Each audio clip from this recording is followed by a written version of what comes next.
It is currently one of the eyesores of the Comox Valley, but it's going to be an amazing area that brings back wildlife, helps the salmon. Kus-Kus-Sum, or Unpave the Paradise, is the newest project here in the Comox Valley. It's a collaboration and cooperative effort between the Comox Band, the City of Courtenay, and Project Watershed.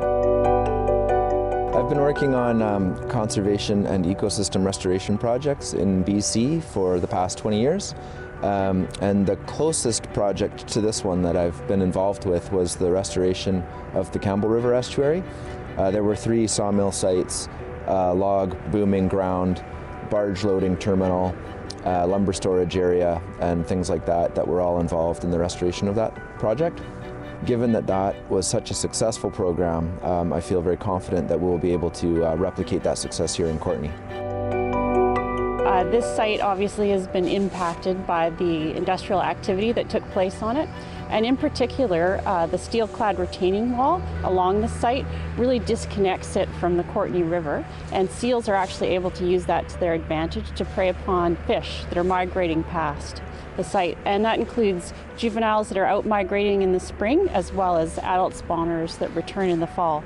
So we want to really see the connection restored back to the river again, have a more natural shoreline, and then have essentially little creeks and deeper pond areas for refuge for the fish to move through here.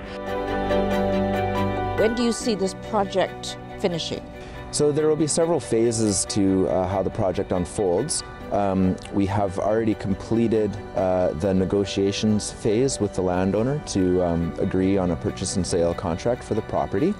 Now we're in the fundraising phase. We have 2 years to raise the funds that we need to purchase and restore the property. Assuming that we're successful with that, then we would like to get going on the restoration right away. So that would begin in more than likely 2019, maybe 2020 by the time we actually get things going. The initial restoration work will take a lot of heavy lifting, but can be done relatively quickly. So the major reshaping of the landscape, that kind of thing, doesn't take that long particularly, but months anyway. And then the planting, of course, takes a lot longer, and then we have to wait for the plants to become established and begin to grow before we really consider success.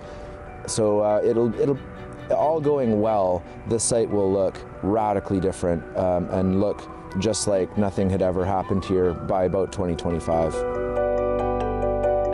Well, we're very fortunate that we have Hollyhock Marsh essentially adjacent to the site, because that really acts as a template that we can use to restore the biology back to this site. So what we're looking at are some tidal wetland channels. Of course, we want to reforest the area, and that's going to be good for fish, not just salmon, but trout as well, and also a lot of different bird species.